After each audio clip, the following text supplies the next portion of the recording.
जब भी हम राजस्थान का नाम सुनते हैं तो दिमाग में क्या आता है? जाहिर है, बड़े बड़े किले, रेगिस्तान, ऊंट, यही सब तस्वीरें आती हैं। लेकिन इन जानी पहचानी तस्वीरों के पीछे भी एक दुनिया है, एक गहरा कल्चरल ताना बाना है। आज हम उसी दुनिया में झांकेंगे। तो सवाल यही उठता है कि किलों और रेगिस्तान से परे राजस्थान की असली आत्मा आखिर है क्या? चलिए, इसी सवाल के साथ अपना ये सफर शुरू करते हैं और मिलकर समझते हैं कि इस धरती के रंगों में वो कौन सी कहानियां घुली हैं जो अक्सर नजर नहीं आती। और देखिए, किसी भी जगह को समझना हो ना, तो शुरुआत करनी पड़ती है वहाँ के लोगों से। तो राजस्थान को समझने के लिए हमें सबसे पहले यहाँ के मूल निवासियों, यहाँ की जनजातियों को समझना होगा। उनकी जिंदगी, उनके रीति रिवाज ही तो इस प्रदेश की पहचान की असली नींव हैं। तो चलिए सबसे पहले बात करते हैं यहाँ के सबसे प्रमुख आदिवासी समुदायों की, जिन्होंने सदियों से इस जमीन को अपना घर बनाया है और इसकी संस्कृति को आज तक संजो कर रखा है। 43.46 लाख। जरा सोचिए, ये आंकड़ा है मीणा समुदाय की आबादी का।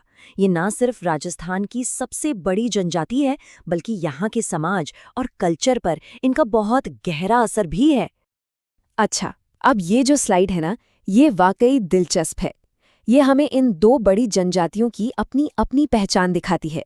जैसे जहां मीणा समुदाय में पंचायत के मुखिया को पटेल कहते हैं, वहीं भीलों में ये जिम्मेदारी गमेती की होती है। मीणाओं में पुनर्विवाह की नाता प्रथा देखने को मिलती है, तो भीलों की पहचान उनके घूमर और गैर जैसे शानदार लोक नृत्यों से है। ये छोटे छोटे फर्क ही तो इन समुदायों की खूबसूरती को दिखाते हैं। और भील समुदाय के सामाजिक ताने बाने को और करीब से जानना हो तो फाल जैसे शब्दों को समझना जरूरी है। फाल मतलब उनकी छोटी छोटी बस्तियां या ढाणी। ये दिखाता है कि वो कितने संगठित तरीके से और मिलजुल कर रहते हैं।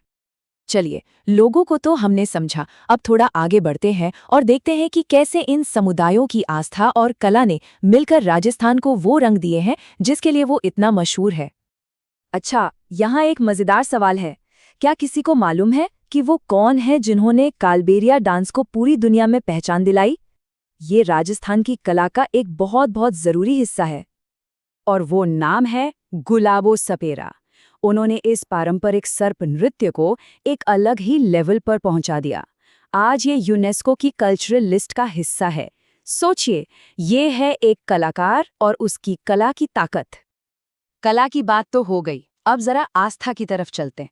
राजस्थान में एक ऐसी जगह है जो आदिवासी समुदायों के लिए सबसे बड़ा तीर्थ है। क्या कोई उस जगह का नाम जानता है? वो पवित्र जगह है बेणेश्वर। यहाँ जो मेला लगता है वो सिर्फ एक धार्मिक मेला नहीं है, बल्कि भील समुदाय के लिए अपनी संस्कृति, अपनी परंपराओं और अपनी एकता का जश्न मनाने का एक बहुत बड़ा मौका है। डांस और मेले के अलावा यहाँ लोक नाट्य की भी एक बहुत पुरानी और मजबूत परंपरा है। भील समुदाय का एक बहुत ही खास डांस ड्रामा है। चलिए देखते हैं कि वो क्या है। इस कमाल के डांस ड्रामा का नाम है गवरी, और ये कोई 1-2 घंटे का प्ले नहीं है, बल्कि एक लंबी परंपरा है जो राखी के बाद पूरे 40 दिनों तक चलती है। इसी के जरिए ये अपनी कहानियों को पीढ़ी दर पीढ़ी जिंदा रखते हैं। तो अब हम अपने इस विश्लेषण के आखिरी हिस्से में आ गए हैं। यहाँ हम देखेंगे कि कैसे स्याही और पत्थर के जरिए राजस्थान ने अपनी विरासत को सहेजा है और ज्ञान की लौ को हमेशा जलाए रखा है। शुरुआत करते हैं इन विशाल किलों से। ये सिर्फ पत्थर की इमारतें नहीं हैं, इनके नाम तक में कहानियां छिपी हैं। जैसे जालौर का किला, जिसे सुवर्णगिरी भी कहा जाता है, उसकी अपनी एक अलग ही कहानी है। पत्थरों से अब चलते हैं स्याही की तरफ। वीर सतसई जैसी रचनाएं हमें बताती हैं कि राजस्थान सिर्फ तलवारों की नहीं, बल्कि कलम की भी धरती रही है, जहां कलम ने भी अपनी ताकत दिखाई है। और ये विरासत आज भी फल फूल रही है। देखिए, अजमेर में राजस्थान का पहला सरकारी कॉलेज खुला, फिर उदयपुर में साहित्य अकादमी बनी, जयपुर में हिंदी ग्रंथ अकादमी ने जगह बनाई और कोटा में राज्य की पहली ओपन यूनिवर्सिटी शुरू हुई। ये सब दिखाता है कि ज्ञान और शिक्षा हमेशा से इस प्रदेश की रगों में रहे हैं। तो कुल मिलाकर बात यह है कि राजस्थान की आत्मा किसी एक चीज में नहीं बसती।